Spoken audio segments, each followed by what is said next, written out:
तक ललता विशाखा शीला और वसी सारी सखियां आ गई। जब सखियां आ गई, क्षमा करना समय के अभाव में, सखियां रो रो कर कृष्ण से कहने लगी, लाला कहाँ जा रहे हो? भगवान कहने लगे, सखियों आप परेशान नहीं होना, मामा ने मुझे बुलाया है, आज जा रहा हूँ, कल यज्ञ देखूंगा, परसों लौटकर आपके पास जरूर आ जाऊंगा।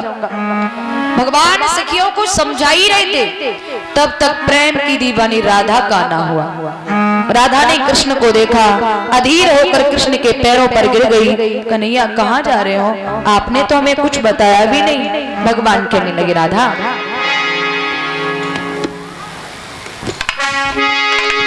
मथुरा में जाऊंगा, बदला चुकाऊंगा, तेरी कसम से राधे लौट के मैं आऊंगा, चिंता भी कल विशाल की राधा प्राण प्यारी, चिंता विशाल की राधा प्राण प्यारी।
राधा अधीर होने लगी। कृष्ण ने बहुत समझाया, राधा के समझ में नहीं आया। जब राधा के समझ में नहीं आया तो भगवान कन्हैया ने दाऊ भैया को इशारा दिया, भैया राधा को समझाओ। नहीं बोल श्याम पर आया तो बलदाऊ ने समझाया, हो राधा रोबो मती धीरज धर लो, यहाँ तेरा प्यार अलोखा पाया, बलदाऊ ने समझाया। बलदाऊ समझा रहे हैं, राधा नहीं मानी। राधा रथ के आगे लेट गई, कन्हैया से बोली, माधव मैं लेटू रथ के आगे, ओ नटवर नंद किशोर मेरे ऊपर से रथ को निकालो और जाओ मथुरा की ओर। भगवान ने सखियों को इशारा दिया, सखी राधा को समझाओ। सखियों ने राधा को उठाया, एक बात कही, बहना मैंने तुझसे पहले ही कहा था कन्हैया से इतना प्यार मत करना कभी, कि दीदी जे करिया अपने न होवे, इन पे काई को देवे प्राण। कारे नाग को दूध पिलइए, हंसी हंसी के वाई कंठ लगइए। और जब आवे गो अपने जोश में, सोई डसिले वेगो प्राण दीदी जिक्रिया अपने न होवे। सखिया राधा को समझाने लगी, भगवान को मौका मिल गया, रथ आगे बढ़ा दिया, तब तक ग्वाल बाल पीछे पड़ गए। कन्हैया भैया, कन्हैया भैया मोको भी साथ में लेके चल। भगवान ने ज्यादा ग्वालन को परेशान देखो, जितने ग्वाल आए गए सबको पकड़ के रथ में बिठाई लो, चलो। रास्ते में चाचा अक्रूर जी ने स्नान किया है सरोवर में, डुबकी लगाई है, तो चाचा को कन्हैया चतुर्भुज रूप में दिखाई दिए। तो चाचा समझ गए कन्हैया कोई साधारण बालक नहीं है, कोई साधारण बालक नहीं है। चाचा कंस की सभा के लिए चले गए। भगवान कन्हैया, दाऊ भैया, नंद बाबा, ग्वाल वाला कंस की मथुरा के बाहर कंस का एक बाग था, उसी बाग में रुके। भगवान कन्हैया बाबा से कहते हैं, बाबा ये दूर से इतनी अच्छी लग रही है मथुरा नगरिया, तो जोरे थे कितनी अच्छी लग रही होगी, आपकी आज्ञा हो तो मैं देख आऊं यहाँ से। बाबा कहने लगे, लाला तू बड़ो नटखट है, हरे काव की छोरी क्यों पकड़ के बात ही कर लगत है। अगर तूने जो हरक कन्या करी ना, जो कंस को शासन है, पकड़ के तो जेल में डाल देगो। कन्हैया कहने लगे, बाबा कैसी बात कर रहे हैं, अरे मोह को काऊ की छोरी से कहा मतलब है, मैं क्यों काऊ की छोरी से बोलूंगा, मैं काऊ तो नहीं बोलूंगा, लेकिन मोह को भेज दो मैं तो जाऊंगा। बाबा समझ गए कन्हैया नहीं मानेगो। बाबा ने दाऊ भैया से कहा, लाला जो कन्हैया नहीं मारे हो, तुम और ग्वाल वाला कन्हैया सब लोग जाओ, मथुरा नगरी देख के लौटे आइयो। बोले ठीक है, लेकिन लाला देख रही है कन्हैया का तो बातें नहीं करे। बोले ठीक है। अब आगे दाऊ भैया हो गए, उसके पीछे दामा मंस का संकी छदा मिलेंदा पेंदा मनवीरा सारे ग्वाल वाला, सबसे पीछे कन्हैया भैया चले मथुरा के लिए। चलते जा रहे हैं, क्या देखा कि मथुरा के बाहर एक पनघट है। बाबा पनघट पे एक नई बहुरिया पानी भर रही। भगवान सोचने लगे जी हमारी बड़ी पुजारे नहीं, लाओ इनसे मिलते चले। भगवान चुपके से पीछे से, सबसे पीछे तो थे ही, चुपके से लाइन में से निकले और जाके बहुरिया के पास पहुंच गए और धीमे से घुंघटा उठाए के बोले, का अकेली आई हो। बहू कहने लगी, प्रभु क्या बताए, ननद है मेरा साथ नहीं देती है। अब उसी समय की बात, वह भाभी की नंद भी अड्डा पे खड़े है के देख रही कमाई भाभी किसी से बात ही कर रही है। भाभी बोली, बहू बोली, प्रभु ननद है साथ नहीं देती है क्या। बोले हाँ। इतनी बातें है पाई, तब तक दामा ने देख लियो। दामा के लोगो देखो देखो दाऊ भैया देखो, कन्हैया कौन की बहुरिया से बात कर रहे हो, बाबा ने मना करी थी काऊ की बहू बेटी से बात ना करियो, देखो देखो देखो। और जैसे दाऊ भैया ने देखो, दाऊ भैया बोले, कन्हैया क्या बात कर रहा है। कन्हैया पास में आए, बोले वो भैया मैं थोड़ी ना बोलो। बोले फिर भैया बाई ने मो को हाथ दे के बुलाया, यहाँ आओ।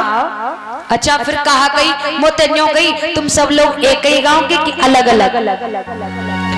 आगे बढ़ के दाऊ भैया ने कन्हैया के गाल पे एक थप्पड़ मारो। जब बता रहे मैं सबसे आगे चल लो, माने वो कुछ नहीं पूछी तो ही को काहे को पूछी, चल सबसे आगे चलेगो। अब कन्हैया सबसे आगे चलने लगे, सबसे पीछे दाऊ भैया।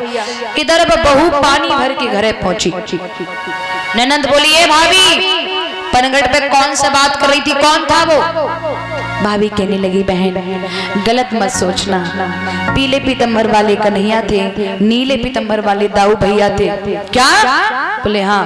भाभी सही सही बताया था ना, शाम को भैया आए ना, हमें इतनी पिटवाए को महीना 6 महीना खटिया पे तो ना पाए। भाभी सोचने लगी इसका मतलब यह है कि सीधी अंगुलियों से घी निकलेगा नहीं, टेढ़ी करनी पड़ेगी। भाभी कहने लगी, क्या कहा। ननद रानी भैया से कहोगे, ठीक है कह देना, लेकिन ननद रानी याद रखना जब तुम्हारे बुलाने वाले आए ना, हम उनसे ऐसी ऐसी कहे, ऐसी ऐसी कहे, ऐसी ऐसी कहे, महीना 6 महीना की कहा चली, पूरी जिंदगी भर तुम नहीं पड़ी रहो। सोई ननद बोली भाभी ना मैं कहूँ तेरी और ना तू कहे मेरी, लेकिन सच्ची बताइए थे कौन? भाभी बोली बहन सच कहती हूँ, पीले पीतंबर वाले कन्हैया, नीले पीतंबर वाले दाऊ भैया। एक बात याद रखना, ननद भी दो प्रकार की होती है काशी भैया, ननद भी दो प्रकार की होती है। एक होती है नंद, एक होती है ननद। नंद और ननद में फर्क क्या है समझिए। ये लाली बार बार निकल रही, मुझे तो डर लग रहे हो, कैमरा से सटके और निकले बार बार महाराज। अब वो बेचारे को परेशानी है थोड़ी, वो बार बार उठ नहीं पा रहे हो, दिक्कत जाए। वो क्या कहते हैं आपके, हमारे यहाँ चिक कहते हैं, चिक चली जाए। आप क्या चालक जन क्या कहते हैं आप क्या? शायद हाँ चालक। अगर कोई सही करने वाले हो तो आ जाना हमारे रूम पे से, बेचारा बहुत परेशान है। कल से चारपाई से उठ बैठ नहीं पा रहा है बिल्कुल भी, शाम से। तो वैसे तो बेचारा वैसे भी खड़ा रहता था वहां, लेकिन वो बाबा खड़ो ही नहीं बजा रहे, तो करे कहाँ? अच्छा अबे नहीं तो शाम को कराई दियो, शाम आओ मना।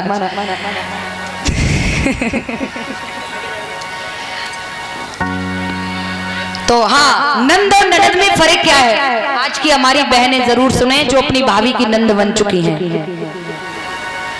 और बन चुकी है या बनेंगी, बहनें जरूर सुने। नंद और ननद में न न द यानी जहां ना होवे दैया रे वहां कराए देवे दैया रे। मतलब भाभी ने गुस्सा में कुछ कह दई तो जाए कि मम्मी से पोई दई। घर में महाभारत शुरू हो गया, थरिया के ऊपर बिलिया बजन लगी, जय ननद। एक होती है नंद, अगर भाभी ने कुछ कह भी दिया गुस्से में तो वो नंद जो है वो बात अपनी माँ तक नहीं पहुंचाएगी। सोचेगी फालतू में क्यों माँ से कहूं, झगड़ा होगा, कलेश बढ़ेगा घर में। ये सब नंद की पहचान है। तो कितनी है पई भाभी इनकी ननद कितनी सवई ननद ही होगा। ननद न्यू गरी में तो ननद। अब वो यही भूलेगी नंद ननद में फर्क का है। अच्छा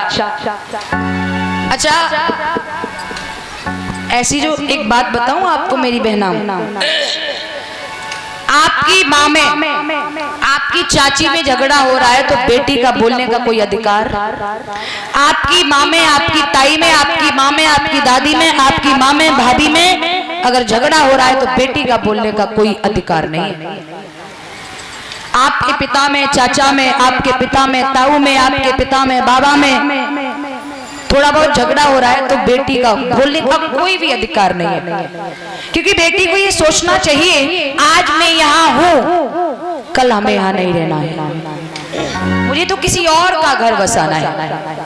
और ये हिस्सेदार हैं, लड़ेंगे भी, थाली एक में भी खाएंगे और थाली अलग अलग भी करेंगे। मुझे क्या लेना देना इन बातों से, ये हिस्सेदार हैं, लड़ेंगे भी। ऐसी जो सभ्य बेटियां होती है ना, कभी मुंह खोल करके चाची को, ताई को, दादी को, परिवार में किसी को भी, मतलब किसी को भी कभी मुंह खोलकर जवाब नहीं देती है ना ऐसी बेटियां। जब उनकी शादी होती है ना, जब उनकी शादी होती है और जब शादी में उनकी विदाई होती है तो सुन करके भी लोग, परिवार वाले ही नहीं गांव वाले भी रोते हैं। बड़ी सभ्य बेटी थी, कभी मुंह खोल करके किसी को जवाब नहीं दिया। ऐसी बेटियों की विदा जब होती है ना तो सुन करके लोग आंसू भर लेते। बड़ी सभ्य बेटी थी। और बिटिया ऐसी हो नहीं, चाची में मम्मी में खट्टे पट्टेगी, बांध मोड़ा सोले लटिया खड़ी हैगी, गाय जा गाय जा। ऐसी बिटिया की शादी हुई है ना, और शादी में जब विदाई होगी तो रोने से भी आंसू नहीं निकलते हैं। मुंह से जई निकले पलो भैया टर गई नाते हैं, पलो भैया टर गई नाते। हर समय महाभारत कराती थी घर में, तो मेरी बहनाओं, हमें आपको सभी को सभ्य बेटी बनकर के रहना है, अपनी भाभी की सभ्य नंद बन करके रहना है ना। बोलिए गोविंद भगवान की। महाराज श्री सुखदेव जी कहते हैं राजन परीक्षित, और आगे बढ़े तो क्या देखा है भगवान।